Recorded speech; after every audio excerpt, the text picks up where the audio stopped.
Huwag baliwalain ang red flags. Yan ang payo ng Cybercrime Investigation and Coordinating Center para maiwasang maloko ng love scam. Lalo't sa kanilang datos, tumataas ang bilang ng mga biktima niyan tuwing Pebrero o Love Month.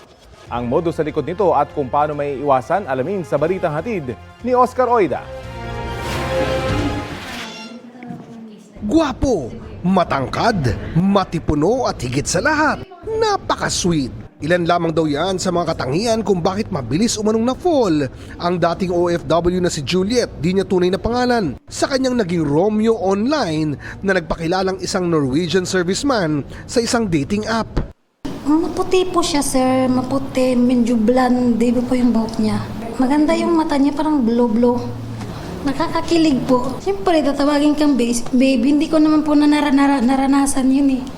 Pero sa paglipas ng panahon, napansin daw ni Juliet na nagiging masyado na munong mausisa ang kanyang online Romeo. Hihiningi niya yung full name ko, magkano ang sahod ko sa isang buwan. Tila allergic din umano sa tawag o video call. Sabi ko, pwede mag-video kahit mga 5 minutes lang, ganyan. Gusto ko lang makita yung mukha mo. Ayaw po talaga niya, ginagawa niya, nagsisend lang siya ng mga picture. Lalo na raw siyang nagduda nang dumating sa punto na nanghihingi na ito ng pera. At nang sabihin niyang wala siyang perang maibibigay, Sinabihan pa niya ako, mangutang ka sa amo mo, sabihin mo emergency. sa puntong ito, napagtanto raw ni Juliet, hindi ito true love, kundi love scam. Kaya akala ko totoo po siya, yung pala scammer. Di baling pangit na siguro? Totoo yun.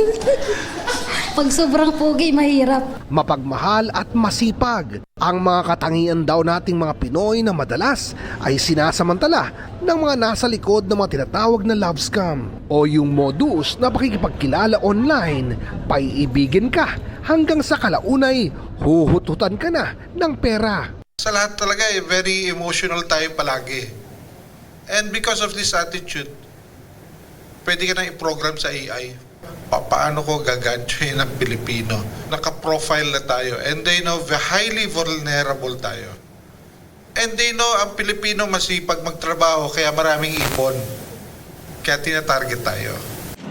Sa datos ng Cybercrime Investigation and Coordinating Center o CICC, tuwing Pebrero tumataas ng hanggang 15 na Pinoy kada araw ang nabibiktima ng love scam. Kaya importante raw na maaga pa lang madetect na ang mga red flag o mga sinyalis na baka love scammer na ang kausap nyo. Red flag number 1, ang litrato. Too perfect to be true. Yung tipong yung profile pic niya sobrang aesthetic. Tapos wala pang tagged photos o friends na totoong tao. Red flag din kung tila allergic siya sa video call. Ayaw makipag-usap sa telepono at laging may dahilan para di makipagtagpo. At ang pinaka-red flag sa lahat, pag humihingi na raw ito ng pera. Kesyo may emergency o di kaya nag-aayang mag-invest. Yan. Kaya po yung mga profiles natin, napaka-importante po niyan. Ito po para may spot. Kasi ang problem, karamihan ng love scam, LDR, foreigners. So there's no chance to meet. Kaya guys, tandaan, ang love totoo, but so are the scammers. Kaya extra ingat, protektahan di lang ang inyong mga puso, kundi pati na rin ang inyong mga bulsa. Oscar Oida, nagbabalita para sa GMA Integrated News.